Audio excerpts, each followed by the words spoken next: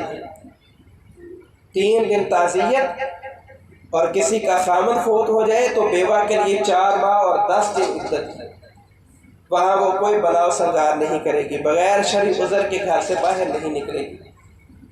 وہ جو 3 دن تعزیت کے لیے ہم آتے اور جاتے ہیں، وہاں پہ دعا کرنے کا کون سا طریقہ ہے؟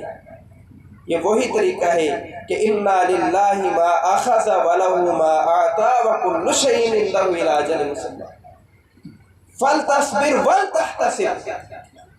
یہ دعا یاد کریں، کسی کے ہاں تعزیت کے لیے جائے تو ان الفاظ کے ساتھ تعزیت کریں، یہ سنت ہے، اللہ کے نبی نے اسی طریقے کے مطابق تعزیت کی ہے۔ پھر اللہ کے نبی صلی اللہ علیہ وسلم کی حدیث سے جو بات معلوم ہوتی ہے، اذا مات الانسان انقطع عمله الا من 3، جب کوئی شخص فوت ہو جاتا ہے تمام اعمال کا سلسلہ منقطع ہو جاتا ہے، لیکن 3 قسم کے اعمال ایسے ہیں جن کا ثواب میت کو ملتا رہتا ہے۔ پہلا عمل جو میت کو عذاب قبر سے اور جہنم سے بچانے والا ہے وہ ہے خدمت خلق کا کام۔ اگر میں اور آپ چاہتے ہیں کہ ہم قیامت کے دن کی رسوائی سے بچ جائیں، جہنم کے عذاب سے بچ جائیں، جنت ہمارا مقدر بن جائے، تو اپنی زندگی میں خدمت خلق کا کام کر جائے۔ اور خدمت خلق کے بہت سے کام ہیں، سب سے عظیم کام ہے مسجد کے لیے جگہ خرید کر وہاں پہ مسجد تعمیر کرنا۔ سب سے عظیم کام ہے مسجد کے لیے جگہ خریدنا۔ کیوں؟ مسجد کے لیے جو جگہ خریدی جائے گی وہ قیامت تک کے لیے مسجد ہے، اس پہ جو تعمیر کیا جائے گا، ایک مسجد تعمیر کی جاتی ہے 50 سال بعد دوبارہ تعمیر ہوگی، وہ اینٹیں، وہ میٹیریل اس میں کوئی قابل استعمال ہوگا، کوئی پھینک دیا جائے، ثواب اس پہ بھی ہے، لیکن آپ کی نیت پر آپ کو ثواب ملے گا۔ سب سے بڑھ کر ثواب یہ ہے کہ مسجد کے لیے جگہ خرید کر وقف کرنا، یہ آپ کے لیے ساری زندگی مرنے کے بعد بھی صدقہ جاریہ ہے۔ اس کے علاوہ مدارس ہیں، اس کے علاوہ کنویں ہیں، اس کے علاوہ یتیم پروری ہے اور بہت سے خدمت خلق کے کام ہیں۔ اپنی زندگی میں یہ کام کر کے چلے جائیں تاکہ کل قیامت کے دن ہمیں شرمندگی نہ اٹھانی پڑے۔ دوسرا کام جو میرے اور آپ کے کرنے والا ہے، جو اللہ کے رسول صلی اللہ علیہ وسلم نے بیان کیا ہے، آپ نے فرمایا اپنی اولاد کو نیک اسلامی تربیت، دین کا علم دے کے جاؤ، اپنی اولاد کو اسلام کا پابند بنا کے جاؤ، دین کا پابند بنا کے جاؤ، ان کی تعلیم و تربیت ایسی کر کے جاؤ کہ جب آپ فوت ہو جائیں آپ کی اولاد سینمے کا رخ نہ کرے، آپ کی اولاد بے حیائی کے کاموں میں دلچسپی نہ لے، آپ کی اولاد برے کاموں کی طرف نہ جائے، بلکہ جیسے ہی اس کے کان میں آواز پڑے اللہ اکبر وہ مسجد میں آئے، نماز ادا کرے اور کہے رب اجعلنی مقیم الصلاۃ ومن ذریتی ربنا وتقبل دعاء ربنا اغفر لی ولوالدی۔ اللہ مجھے بھی نمازی بنا، میری اولاد کو بھی نمازی بنا، اللہ میرے ماں باپ کو بھی معاف کر اور سارے مسلمان مومنوں کو معاف فرما۔ یہ میری اور آپ کی ذمہ داری ہے۔ اور اولاد کی تربیت کے حوالے سے رسول اللہ صلی اللہ علیہ وسلم کی ایک حدیث سماعت فرمائی۔ اللہ کے نبی صلی اللہ علیہ وسلم کا ایک صحابی اپنے بچے کو لے کر رسول اللہ کی مجلس میں آتا، آ کر وہ اللہ کے رسول سے واعظ و نصیحت سنتا۔ کچھ دن بعد آپ نے دیکھا کہ وہ بچہ بھی نہیں آ رہا اور اس کا والد بھی نہیں آ رہا۔ آپ نے سوال کیا میرا وہ صحابی کہاں ہے؟ بتایا گیا کہ اس کا وہ بچہ جو آپ کے مجلس میں آتا تھا وہ فوت ہو گیا ہے۔ اللہ کے رسول تعزیت کے لیے اس کے گھر گئے اور دیکھا کہ صحابی پریشان ہے۔ سوال پر جواب یہ ملا، اللہ کے رسول بیٹا تھا اللہ نے لے لیا، پریشانی ہے۔ فرمایا میرے صحابی کیا تجھے یہ بات پسند ہے کہ تیرا بیٹا زندہ رہتا، جوان ہوتا، محنت مزدوری کاروبار کر کے دولت کما کے لاتا اور تجھے عطا کرتا، یا یہ پسند ہے کہ قیامت کا دن ہو تیرا بیٹا جنت کے دروازے پر کھڑا ہو اور جیسے ہی تیرے اوپر اس کی نظر پڑے اور وہ اللہ سے سفارش کرے اور تجھے ہاتھ سے پکڑ کر اپنے رب کی جنت میں لے کے چلا جائے؟ کہ اللہ کے رسول میں یہ پسند کرتا ہوں کہ میرا بیٹا کل قیامت کے دن میری سفارش کرے اور مجھے جنت میں لے جائے۔ فرمایا صبر کر، تیرا بیٹا جنت کے دروازے پر تیرا انتظار کر رہا ہے۔ اپنی اولاد کو اسلامی تعلیم سے، دین کی تعلیم سے روشناس کروائیں، انہیں دین کے احکام بتائیں۔ دنیا کی تعلیم اپنی جگہ پہ بجا ہے، اس کی مخالفت نہیں ہے، لیکن اگر صرف دنیا کی تعلیم کے پیچھے پڑ جائیں اور دین کی تعلیم چھوڑ دے، بچہ ہمارا ناظرہ پڑھنے کے لیے مسجد میں بھی نہ جائے، تو پھر یاد رکھیں یہ اولاد ہمارے لیے مغفرت کی دعا نہیں کرے گی۔ کل قیامت کے دن مجھے اور آپ کو اللہ اپنی بارگاہ میں کھڑا کرے گا اور سوال کرے گا بتا اپنی اولاد کی تربیت کیسے کر کے آیا ہے۔ اور تیسرا، لوگوں کو دین کی تعلیم دیں، دین کے علم سے روشناس کروائیں، علم عام کریں۔ یہ 3 اعمال ہیں جن کا کرنے کا حکم مجھے اور آپ کو دیا گیا ہے اور یہ ہمارے لیے صدقہ جاریہ ہیں۔ اللہ سے دعا ہے اللہ ہمیں عمل کی توفیق عطا فرمائے۔ وآخر دعوانا ان الحمد